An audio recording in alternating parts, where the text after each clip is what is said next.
أعوذ بالله من الشيطان الرجيم. بسم الله الرحمن الرحيم. الحمد لله رب العالمين الرحمن الرحيم مالك يوم الدين إياك نعبد وإياك نستعين اهدنا الصراط المستقيم صراط الذين أنعمت عليهم غير المغضوب عليهم ولا الضالين آمين. Assalamualaikum warahmatullahi wabarakatuh. Alhamdulillah wassalatu wassalamu ala Rasulillah wa ala alihi wa man wala syada la ilaha illallah syada Muhammadan abduhu wa rasuluhu. Allahumma salli ala sayidina Muhammad wa ala alihi wa sahbihi ajma'in. Amma ba'du. Apa khabar tuan-tuan dan puan yang dirahmati Allah sekalian? Kita bersyukur pada Allah Subhanahu wa taala pada hari yang berbahagia ini kita dapat bersama dalam My Quran Time baca faham amal selepas kita mengikuti edisi khas semalam, edisi Malaysia bersujud, dan hari ini kita memulakan halaman 377 surah baru, surah An-Naml, surah ke-27 bersama Ustaz Tirmizi Ali. Apa khabar Ustaz? Alhamdulillah. Safa apa khabar ini? Alhamdulillah ya, alhamdulillah kita bersyukur pada Allah Subhanahu taala Ustaz ya.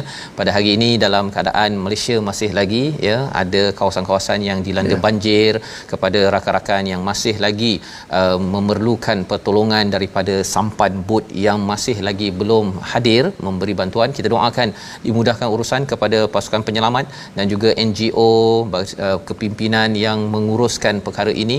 Kita doakan dimudahkan dan Allah mengangkat ya cubaan ujian ini, moga-moga ia dimudahkan dan kita terus bersedia dan terus makin mendekatkan diri kepada Allah Subhanahu Wa Taala dengan Al-Quran ini. Pada hari ini kita ingin meneruskan halaman 377. Kita mulakan dengan doa ringkas kita. Subhanakala ilmalana illa ma 'allamtana innaka antal alimul hakim rabbi zidni ilma. Saksikan apakah sinopsis ringkasan bagi halaman pertama surah An-Naml.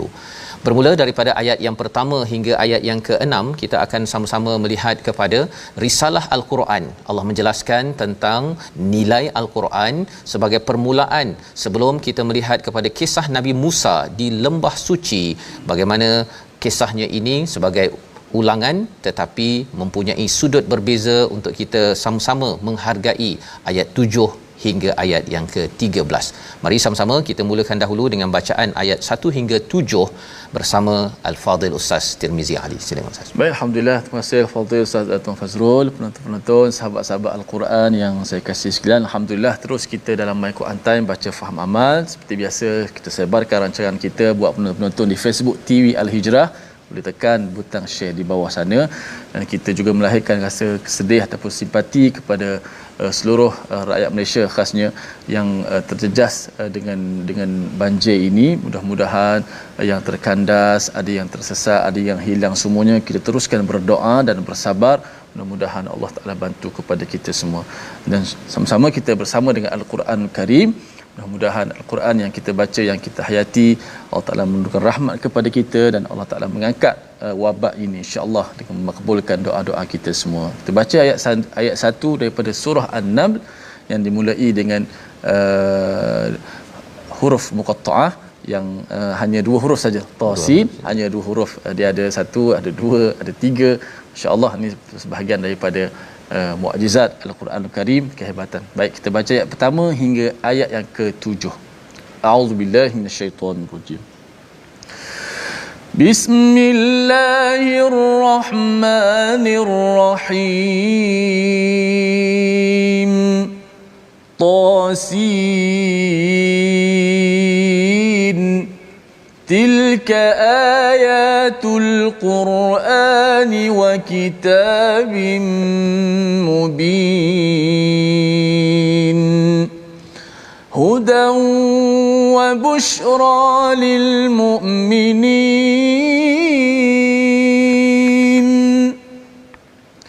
الذين يقيمون الصلاة ويؤتون الزكاة وهم بالآخرة هم يوقنون إن الذين لا يؤمنون بالآخرة زينا لهم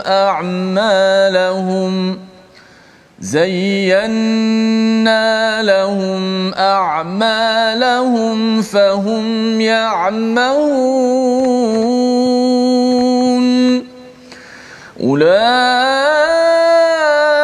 الذين لهم سوء العذاب وهم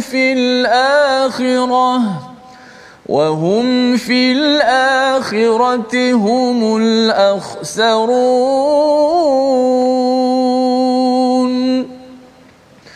وإنك لتلقى القرآن من لدن حكيم عليم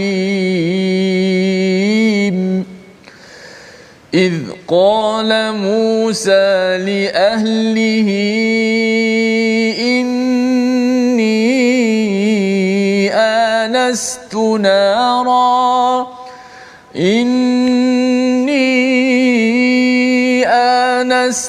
نارا سآتيكم منها بخبر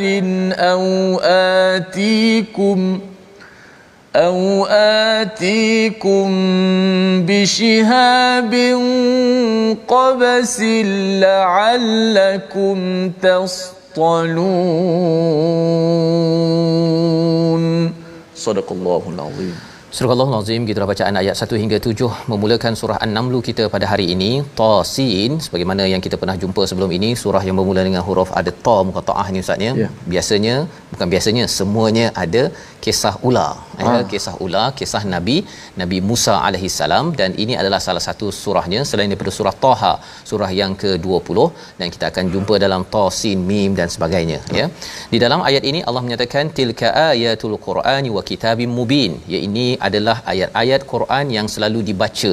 Kalau kita lihat pada zaman Nabi itu, Quran ini dibacanya itu dengan pendengaran ya, bukannya dengan tulisan, kerana Nabi tidak boleh membaca daripada tulisan, tetapi dengan dengar daripada Jibril itu, maka ianya diulang, dia menyebabkan timbul rasa ayat kebesaran Allah Subhanahu Wa Taala. Wa kitabim mubin itu adalah sesuatu yang tertulis. Sesuatu yang tertulis itu maksudnya kita kena lihat seperti mana tuan-tuan melihat mushaf. Tetapi orang-orang Arab, terutama Nabi Muhammad sallallahu alaihi wasallam itu, dia membaca al-Quran bukan daripada mushaf, tetapi membaca daripada ingatan yang diberikan oleh Allah Subhanahu Wa Taala. Jadi bila ada wa kitabim mubin ini menjelaskan bahawa apa yang didengarkan kepada Nabi itu bukan sekadar ianya dengar, tetapi ianya adalah sesuatu yang tertulis. Di mana tertulis? Ianya tertulis di Lauh Mahfuz, suatu kitab yang menjadi rujukan kepada Jibril, nak menceritakan bahawa pendengaran dan penglihatan amat penting. Dan bagi kita ustaznya, kita boleh membaca daripada mushaf, itu adalah satu ibadah. Betul. Dalam masa yang sama juga kalau boleh kita menghafaz, kerana di situ nanti kita boleh baca Quran itu tanpa melihat mushaf juga ya, sebagai satu cara bagaimana ianya boleh dibaca berulang kali, berbanding dengan kalau kita ada mushaf, kalau kita terlupa ataupun tidak menghafaz, mungkin kita tak dapat baca Quran ustaz. Ya, kalau macam surah Al-Kahfi lah saya kan, kalau tak hafaz surah Al-Kahfi, kalau tak ada mushaf tak baca surah Al-Kahfi kan. Kalau kita dah hafal 10 ayat contohnya, kalau katakan ada masa 5 minit menunggu di post office ke, betul, ataupun menunggu siapa-siapa, kita boleh ulang sahaja, dan itu adalah fungsi Al-Quran yang didengari, yang dihafazkan. Maka di sini Allah menjelaskan pada ayat nombor 2, hudan wa bushra lil mu'minin. Kalau di dalam surah Al-Baqarah ayat 2 itu Allah menyatakan hudal lil muttaqin, di dalam ayat ini hudan wa bushra lil mu'minin. Ayat 185 daripada surah Al-Baqarah Allah cakap hudal linnas, petunjuk kepada manusia ustaz ya. Jadi ada beza Ada beza orang yang dapat hidayah ya apabila dia menyiapkan diri sebagai manusia biasa ataupun dia menyiapkan diri sebagai orang beriman. Kalau dia menyiapkan dirinya sebagai orang bertakwa sebagaimana dalam surah Al-Baqarah, kesan Quran itu berbeza. Ya, seperti tuan-tuan ada telefon, ya, ada telefon ini, kalau katakan dia adalah dia punya baterinya 100% dan juga siap ya bersiap dengan telefon yang baru baik, contohnya dia dapat menggunakan aplikasi yang macam-macam. Tetapi kalau ada 5% ustaz ya, ataupun tinggal 2% merah ya, ada kawan kita yang dia dilanda banjir itu, dia telefon sambil bimbang pasal dia kata tinggal 5%. Allah. Dan selepas itu nanti dia berada di atas atap ya, dan ada yang berada bateri habis, tak tahu lepas itu sama ada dah satu hari dah tak makan, dengan anak baby, dengan anak yang kecil di tingkat atas, bawah dah tenggelam dan bantuan belum sampai lagi. Jadi nak menunjukkan pada tahap 5% itu aplikasi nak call pun mungkin ada cabaran, apatah lagi kalau katakan tidak siapkan hati yang sejahtera berhadapan dengan Quran. Mungkin seseorang itu tidak dapat fungsi yang optimum daripada Al-Quran yang dibaca berulang kali menjadi kitab, adalah perlembagaan yang akan menjadi peraturan dalam kehidupan kita. Jadi siapakah yang mendapat hudan wa busyra ya daripada kitab ini dan mendapat hidayah dan mendapat kabar gembira? Orang beriman. Dan cirinya ialah mendirikan solat, menunaikan zakat, dan pada akhirat itu mereka amat yakin. 3 ciri orang yang beriman. Yang pertama, mendirikan solat. Perbincangan di dalam tafsir menceritakan bahawa oleh Imam As-Sa'di, dia menyatakan bahawa iman, kalau nak tahu orang itu betul-betul beriman ya, al-mu'minin, satu tandanya ialah solat ustaz. Jadi kalau orang itu dia kata saya beriman tetapi dia tidak solat, dia ada isu sedikit tentang imannya tersebut ya. Mungkin di situ dia dah pun amat lemah iman, dan ini peringatan untuk sama-sama kita semak, jaga elok-elok. Tuan-tuan yang pergi berlindung di masjid, di surau ya, sambil ambil makanan itu, bila azan itu kita cadangkan solat sekalilah. Jangan ambil makanan dekat surau, tapi yang bila Tuhan yang memanggil kita tak menyahut pula, itu antara tragedi juga yang perlu kita sama-sama semak daripada ayat nombor 2 dan nombor 3 ini.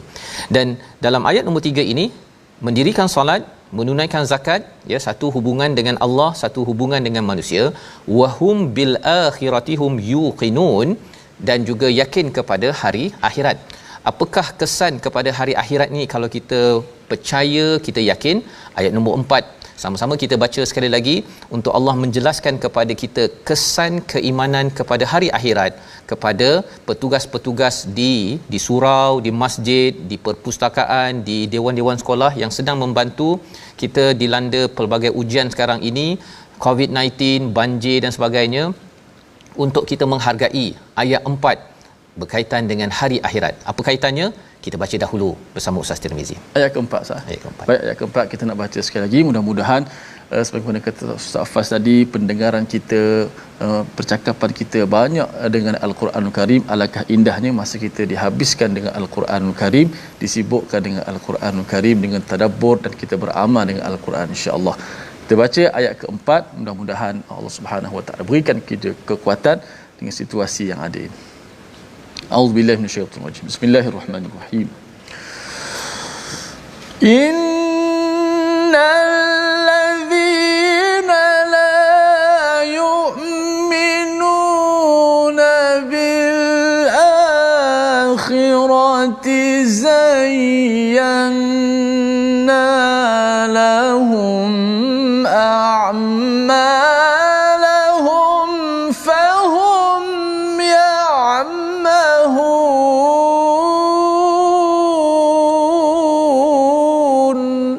Sadaqallahul Azim. Surah Al-Azim ayat yang keempat, sesungguhnya orang-orang yang tidak beriman kepada akhirat kami membuatkan mereka rasa indah dengan segala perbuatan mereka yang buruk sehingga mereka bergelumang dalam kesesatan. Inilah kesan tidak beriman kepada hari akhirat ya. Ada ustaznya yang kata bahawa saya ini beriman kepada Allah Subhanahu Wa Taala. Betul ya, sebenarnya semua orang percaya sebenarnya Tuhan amat berkuasa. Kita melihat kepada air yang bergenang dan naik, kalau di tempat banjir itu kita tahu bahawa kita tidak dapat mengawal air tersebut, Allah yang berkuasa. Tetapi lebih daripada itu, beriman ini juga dibuktikan oleh solat, dibuktikan oleh zakat, dibuktikan oleh keimanan pada hari akhirat. Pasal hari akhirat ni ada kaitan dengan ganjaran dan hukuman. Ya, cuba bayangkanlah kalau katakan kita sudah susah, ya, kita sudah sukar, kemudian datang ke sekolah ataupun pusat bantuan, dia kata kalau awak solat awak boleh ambil bantuan. Kalau ada orang buat begitu, janganlah tuan-tuan buat peraturan begitu, ya. Tetapi kalaulah peraturannya begitu, rasanya ustaz, mungkin ada yang dapat bantuan, ada yang kata terus, kan, kalau dia terus tidak mendirikan solat di tempat kawasan bantuan tersebut. Nak ceritanya apa? Ada orang yang dia mungkin dia memang akan buat baik dalam hidup ini, ya, dia akan buat baik. Tetapi dalam masyarakat kita juga perlukan hukuman dan juga ganjaran, disebabkan contohlah ustaz, ya, kalau kita kata kita kerana sifat kita yang baik, beriman pada Tuhan, maka kita tak payah traffic light, kan, kita pandai-pandai susun sendiri, dan siapa yang nampak dia traffic light tersebut, dia akan berhenti dengan nalurinya yang fitrah, yang nak berbuat baik. Ini adalah orang yang tidak memerlukan ganjaran syurga dan neraka, hukuman dan juga ganjaran. Tetapi isunya ialah manusia ini ada juga setengah ustaz, ya, yang dia tak cukup, kalau kita kata sila berbuat baik, dia tak cukup baik. Dia kena ada hukuman dan ganjaran untuk memastikan apa? Dia berbuat baik dan akhirnya mematuhi peraturan yang ada. Dan itulah yang diwakili oleh innal ladzina la yu'minuna bil akhirah. Mereka yang tidak beriman pada hari akhirat, mereka akhirnya tidak membaiki amalnya. Zayyana lahum a'malahum, apa yang berlaku, kami hiasi amal mereka sehinggakan mereka itu ya'mahun ni ialah buta mata hati, Ustaz. Buta mata hati. Dia rasakan bahawa dalam hidup dia ini tak apa kot kalau saya nak ambil rasuah ke, saya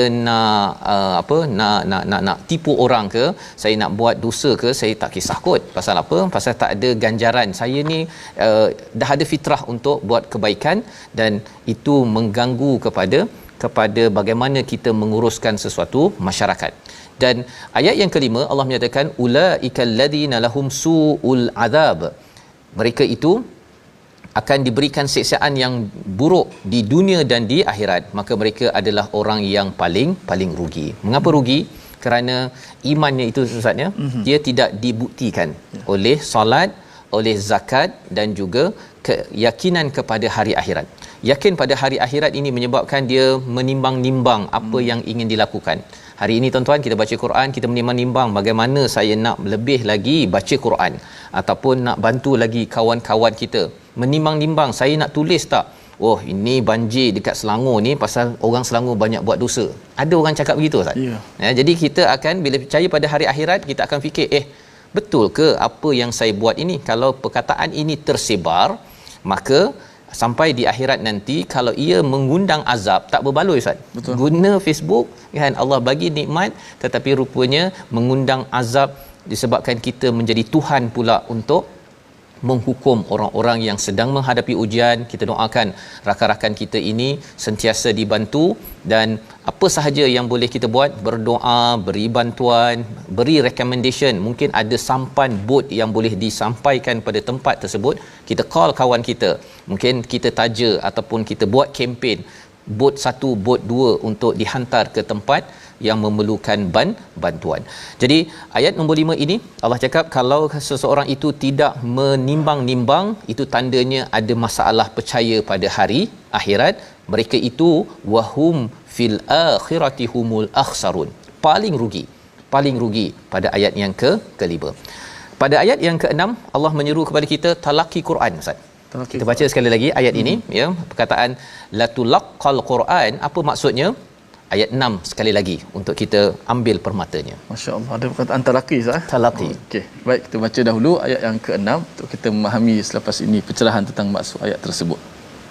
A'udzubillahi minasyaitanir Bismillahirrahmanirrahim. Wa innaka latulaqal Qur'ana min ladun hakimin alim.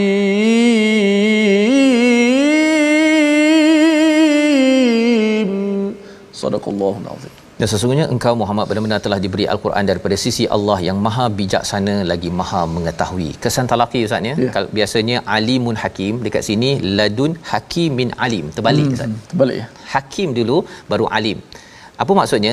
Latulaqal Quran ini maksudnya kita bertalaqi. Kalau Nabi bertalaqi dengan Jibril, ya, seorang anak murid bertalaqi dengan gurunya, bertemu dengan gurunya, berbincang, mengambil masa yang banyak bersama Al-Quran dan belajar apakah isinya, baca, kita cuba memahami. Tuan-tuan dalam My Quran Time ini Ustaz, bolehlah kita namakan seperti talaqi ya. Yeah, tetapi kalau ada ruang di offline, kita berjumpa dengan guru, berjumpa dengan guru untuk kita mendapat pencerahan daripada Quran, kerana Quran ini datang daripada hakimin alim. Ya, mengapa terbalik? Biasanya alimun hakim, tapi di sini hakimin alim. Pasal dalam surah ini nanti kita akan bertemu dengan pelbagai hikmah-hikmah kebijaksanaan Allah Subhanahu Wa Taala. Allah menyusun Nabi Musa, ya, bagaimana Nabi Musa boleh je Allah bagi je terus kepada beliau cara nak guna tongkat dan ular, tukar jadi ular Ustaz ya.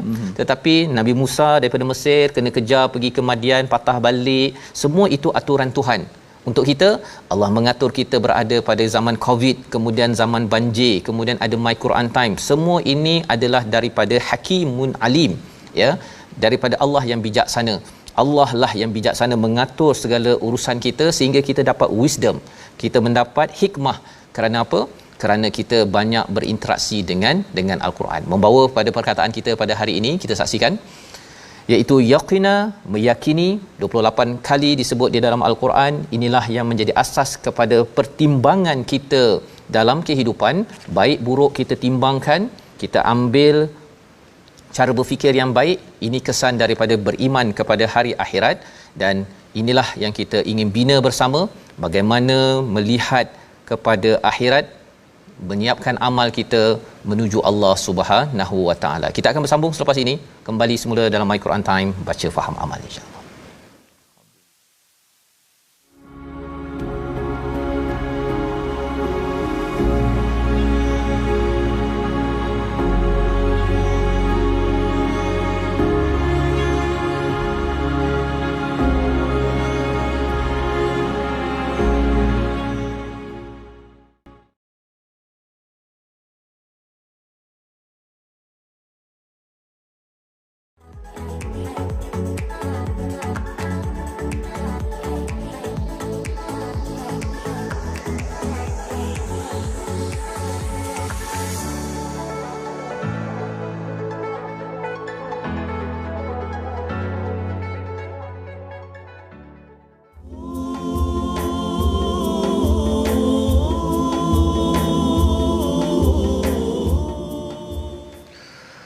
A'udzubillahi minasyaitonir rajim. Bismillahirrahmanirrahim. Wa innaka latulaqqal Qur'ana min ladun hakimin alim.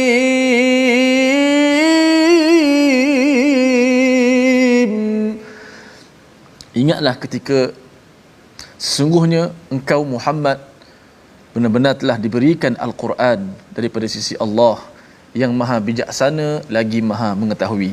Ayat ini sekali lagi diulang, kita ulang selagi pada ayat yang ke-6 berkenaan talaqi. Sempat tanya Ustaz Fas tadi bagaimana dalam proses talaqi ini bukan sekadar kita mendapat ilmu, tapi hikmah itu. Hikmah itu satu benda yang kita kata yang sangat mahal, bernilai, yang kadang-kadang kita tak nampak dengan mata kita. Mudah-mudahan itulah keberkatan ataupun hasil daripada mukjizat Al-Quran. Walaupun kita tak dapat berhadapan, sekurang-kurangnya secara online ataupun secara di kaca TV, di FB dan sebagainya, insya-Allah kita juga mendapat manfaat insya-Allah. Baik, kita nak ambil sikit tajwid latihan kita setelah kita dah belajar tentang hukum ra, bagaimana ra tebal, bagaimana ra nipis. Kita nak belajar sikit, tengok daripada muka surat yang kita baca ini, ra yang dibaca dengan tafkhim ataupun ra yang dibaca dengan tebal. Kita lihat di slide kita, ulang kaji huruf ra yang dibaca dengan tafkhim ataupun tebal.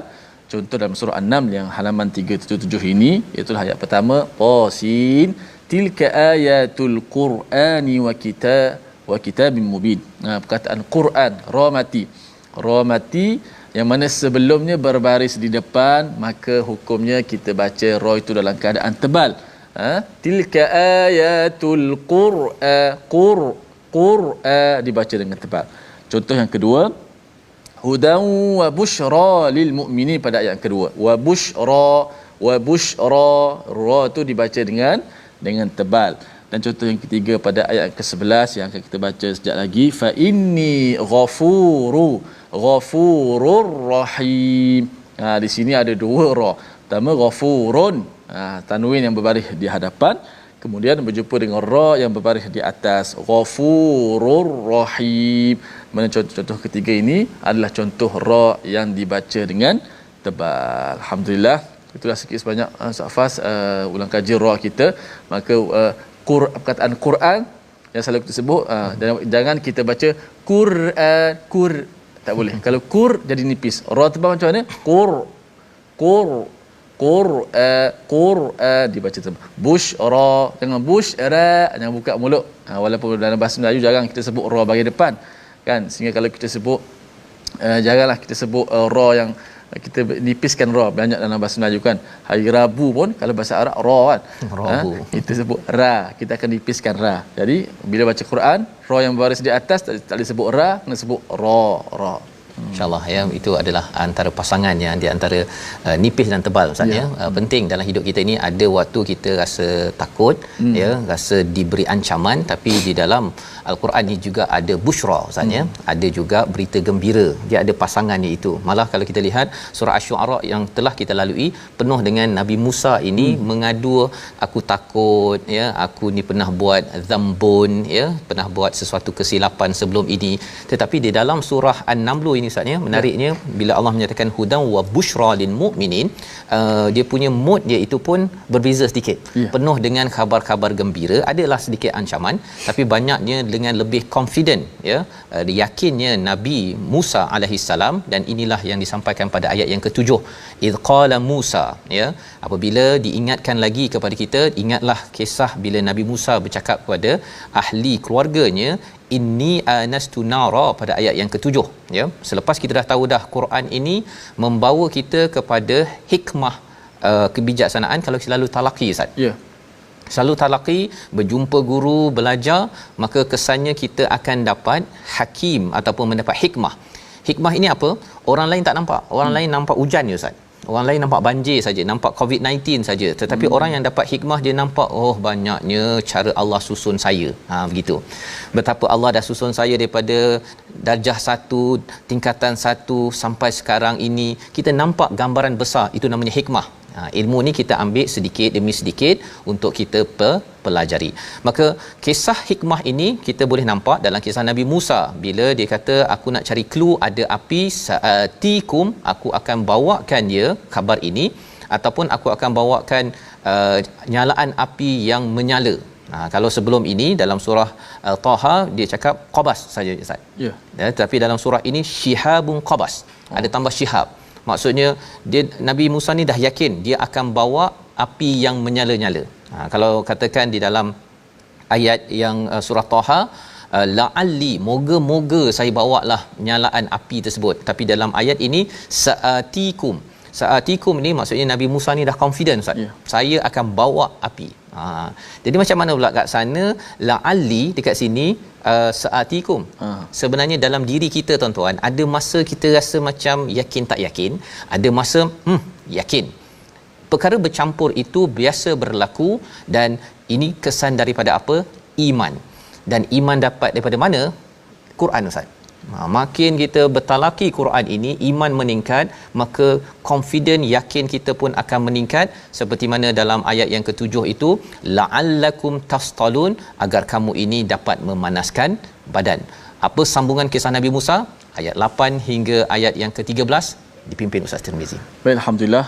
Terus kita sambung pada ayat yang ke-8 hingga ke-13 surah awal surah An-Naml ini. Surah yang semut ini, yang mungkin lepas ni kita akan jumpa perkataan esok, perkataan semut. Apakah yang kenapakah surah ini diambil daripada perkataan dalam surah ini, sudah pasti ada kisah yang menarik yang kena pastikan tonton My Quran Time. Kata kuncinya busyra, Ustaz. Busyra.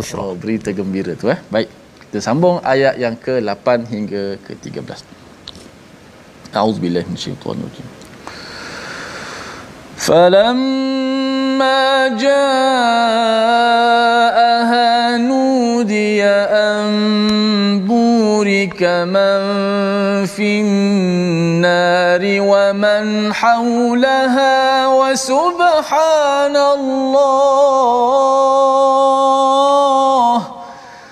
subhanallahi rabbil alamin. Ya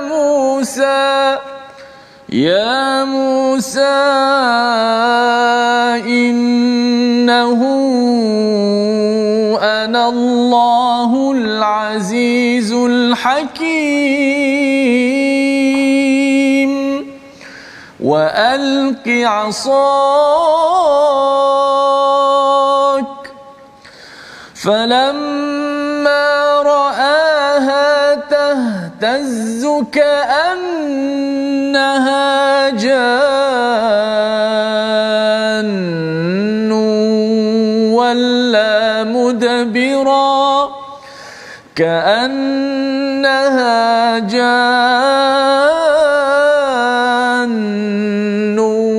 ولا مدبرا ولم يعقب يا موسى لا تخف إني لا يخاف لدي المرسلون إلا من ظلم ثم بدل حسنا بعد سوء فإني غفور رحيم وأدخل يدك في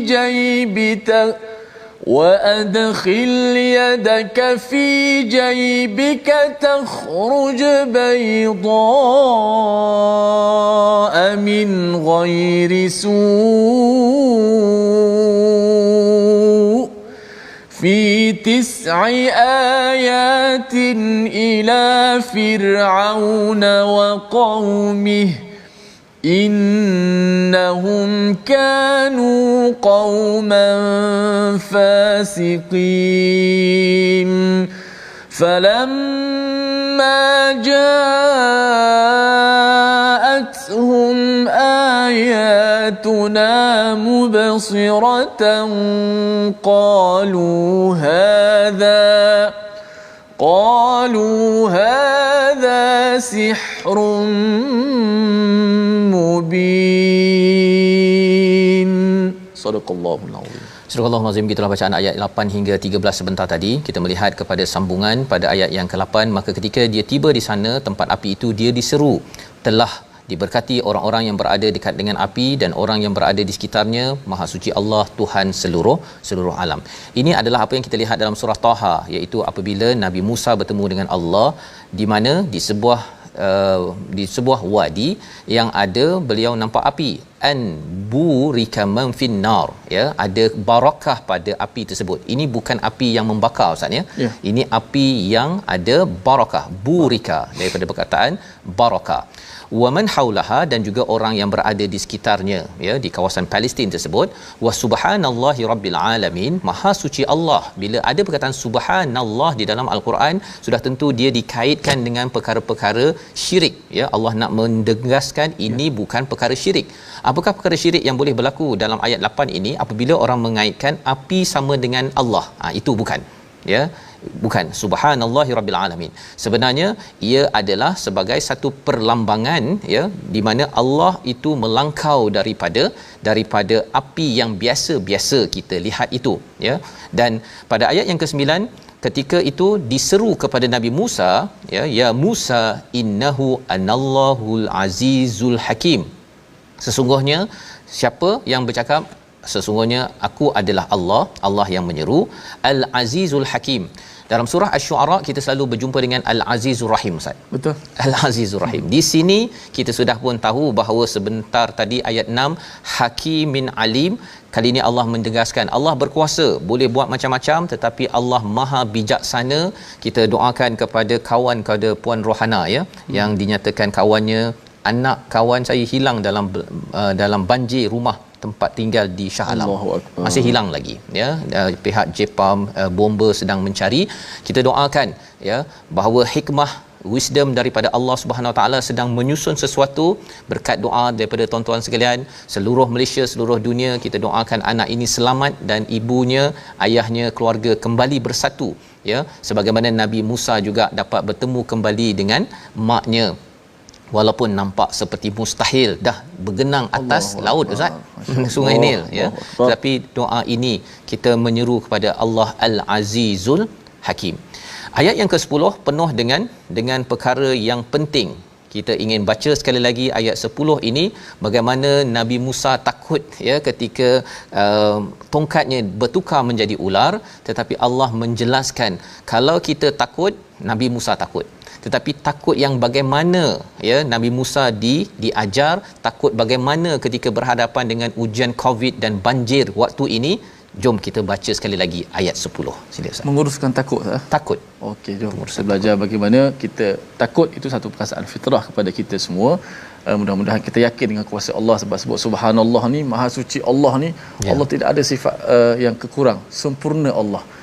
Cuma kita belajar bagaimana nak bersabar dan bertenang, dan semoga-moga Allah kembalikan kita selepas daripada kesusahan ini kesenangan insya-Allah. Ayat yang ke-10.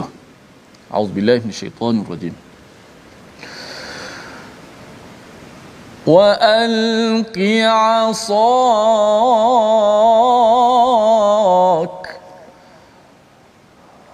falamma ra'aha tahtazzu ka'annaha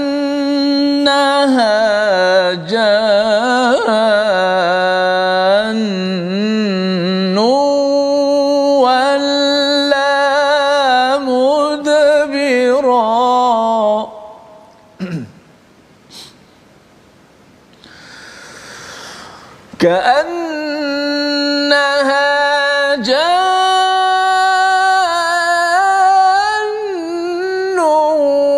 ولا مدبرا ولم يعقب يا موسى لا تخف إني لا يخاف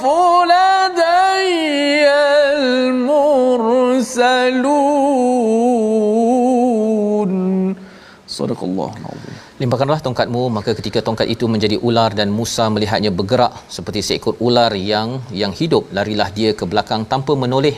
Wahai Musa, jangan takut, sesungguhnya rasul-rasul itu tidak takut di hadapanku. Ini yang berlaku pada Nabi Musa bila diajar ataupun diarahkan untuk baling tongkatnya, maka ia bertukar ka'annaha jan, iaitu seperti sesuatu yang hidup, iaitu seperti ular yang hidup Ustaz ya. Jan itu ada kaitan dengan jin, pasal biasanya orang kaitkan ular ni dengan jin ya. Dan memang pun ada, kita kena berjaga-jaga dalam masa cabaran banjir Ustaz ya. Kita kena banyak berdoa, minta Allah bismillahilladzi la yadurru ma'asmihi syai'un fil ardi wala fis sama wa huwas samiul alim, satu doa ya. Kerana dan selain daripada surah Al-Falaq kita baca bagi tuan-tuan yang berada di mana jua ya, kerana memang ada ular yang memang ular dan ada ular dalam daripada jin. Maka dalam hal ini apa yang berlaku, bertukar menjadi ular yang besar ketika training latihan Nabi Musa di wadi, di lembah ini. Maka Nabi Musa walla mudbiran, ya, berpaling dan dia tidak menoleh, takut, ya, takut. Maka diingatkan oleh Allah, ya Musa, jangan takut, jangan takut, sesungguhnya la yakhafu ladayyal mursalun, rasul-rasul tidak takut kepada di hadapanku. Ya, jadi jangan takut. Yang patut takut apa? Illa man zalam, kecuali mereka yang menzalimi, berbuat dosa dalam hidup ini, kemudian dia gantikan kebaikan banyak-banyak kepada keburukan yang ada, fa inni ghafurur rahim. Maksudnya apa tuan-tuan? Dalam menghadapi cabaran tongkat tadi tu, Nabi Musa jangan takut. Walaupun Nabi Musa pernah berbuat zambun, bukannya su ini adalah kejahatan yang berdosa dengan dengan niat. Zambun adalah perkara tersilap tanpa niat. Jadi Nabi Musa sebenarnya takut bukan kerana perkara zambun, tetapi kerana ular tersebut. Jangan takut pada banjir, jangan takut kepada pelbagai perkara yang ada itu, tapi perasaan itu ada, memang ada pada Nabi Musa, Ustaz ya. Allah iktiraf, maka Allah cakap jangan takut, sila takut kalau nak takut kalau berbuat dosa. Pelajarannya apa tuan-tuan? Pada zaman ini kalau kita ada berhadapan dengan cabaran ujian yang ada, kita kena takut yang bab dosanya. Kita banyakkan istighfar banyak-banyak ya, semua rakyat Malaysia satu dunia kita banyak istighfar, minta Allah jaga kita. Jumpakan balik pada anak yang hilang sebentar tadi, pasal itu lebih layak kita takut berbanding kita takut banjir. Kita takut air. Takut air itu okey, tetapi kalau Allah dah ampun kita, Allah suruh surut balik air tersebut, ujian COVID ini Allah suruh surut balik tuan-tuan, maka itu yang berlaku kepada Nabi Musa dibantu oleh Allah selepas itu untuk berjuang bertemu dengan Firaun. Seterusnya ayat yang ke-12, wa adkhil yadaka fi jaybik, ya. Maka Nabi Musa pun masukkan tangannya ke dalam sakunya, dikeluarkan tangannya, jadi putih ya, tanpa ada cacat. Ini adalah dua ya, tongkat menjadi ular dan juga tangan jadi putih, ini dua daripada 9 mukjizat yang dibekalkan untuk bertemu dengan Firaun dan kaum-kaumnya. Innahum kanu qauman fasiqin, mereka itu adalah orang-orang yang fasik. Inilah persediaan Allah melatih Nabi Musa. Bagaimana kita tuan-tuan untuk dilatih oleh mukjizatnya apa? Quran. Dengan Quran ini kita dapat hidayah, idea, dapat khabar gembira, lepas ini kita akan berhadapan dengan ujian tetap datang. Firaun adalah ujian terbesar Nabi Musa, tetapi Nabi Musa dapat hadapi dengan mukjizat. Kita juga akan dapat hadapi dengan hidayah, dengan busyra, Ustaz, dengan rasa positif. Takut tetap takut ya, tetapi kita tahu bahawa mukjizat kita ada, Al-Quran yang kita baca ini, talaki elok-elok, kita akan mendapat kebijaksanaan. Kita akan dapat ilmu, datang daripada siapa? Datang daripada sisi Allah Subhanahu Wa Taala. Membawa kepada resolusi kita pada hari ini, kita saksikan. Yang pertama, sentiasa dapatkan hidayah dan berita gembira daripada Al-Quran. Inilah sumbernya tuan-tuan. Tidak ada sumber lain, kerana motivasi kita ini terhad, tetapi Quran adalah mukjizat. Yang kedua, sentiasa prihatin dan menjaga keluarga. Masa inilah kita banyakkan istighfar, kita mohon ampun daripada Allah agar Allah menjaga diri dan keluarga kita. Dan yang ketiga, sentiasa manfaatkan mukjizat dalam dakwah, dan satu-satunya mukjizat yang masih hadir dalam hidup kita ini adalah Al-Quran. Kita berdoa bersama. Bismillahirrahmanirrahim. Alhamdulillahirabbil alamin, wassalatu wassalamu ala asyrafil anbiya'i wal mursalin wa ala alihi wa sahbihi ajma'in. Subhanak ya Allah, Engkaulah Tuhan yang maha suci ya Allah, Engkaulah Tuhan yang maha sempurna ya Allah, Engkaulah Tuhan kami ya Allah. Engkaulah Tuhan kami orang-orang yang lemah ini ya Allah, Engkaulah Tuhan yang maha berkuasa ya Allah, Engkaulah Tuhan yang maha sempurna ya Allah, Engkaulah yang berkuasa melakukan, memberikan kebaikan kepada kami ya Allah. Ya Allah, kami sedar air adalah makhluk-Mu ya Allah, air adalah makhluk ciptaan-Mu ya Allah. Engkau berhak maha berkuasa untuk mencurahnya, dan Engkau juga berhak dan berkuasa untuk memberhenti, untuk menelannya ya Allah. Ya Allah, ganjarkanlah pahala kepada sahabat-sahabat kami yang telah diuji dengan banjir ini ya Allah. Ya Allah, ganjarkanlah pahala kepada mereka yang diuji dengan kesusahan ini ya Allah, dan Kau gantikanlah kepada mereka ya Allah yang diuji dengan ganjaran yang lebih baik ya Allah. Ada di kalangan kami yang hilang anak-anak, ada yang di kalangan kami yang hilang rumah, kerosakan rumah, harta benda ya Allah. Ya Allah, kami yakin dengan ayat-Mu ya Allah, inna ma'al usri yusra, sesungguhnya bersama dengan kesulitan itu ada kemudahan ya Allah. Kami yakin ada hikmah di sebalik ujian ini ya Allah. Kami berdoa, kami bersabar, kami bersangka baik kepada-Mu ya Allah. Walhamdulillahirabbil alamin. Amin amin ya rabbal alamin. Moga-moga Allah mengabulkan doa kita pada hari ini tuan-tuan. Allah mengangkat ujian yang ada ini, ya, kita dapat menghadapinya dengan iman yang benar. Inilah yang kita ingin bina dalam masyarakat dengan tabung gerakan Al-Quran, sumbangan tuan-tuan yang tuan-tuan hulurkan. Kita ingin membina generasi mukmin yang sentiasa mendapat hidayah, mendapat khabar gembira, yakin bahawa sebenarnya Allah pasti membantu walau ujian datang bertalu-talu dalam kehidupan kita. Kita bertemu lagi dalam ulangan pada malam ini jam 10 dan 6 pagi esok, dan terus kita akan mendalami halaman seterusnya, sambungan kisah Nabi Musa alaihissalam dalam My Quran Time, baca faham amal, insya-Allah. Insya-Allah.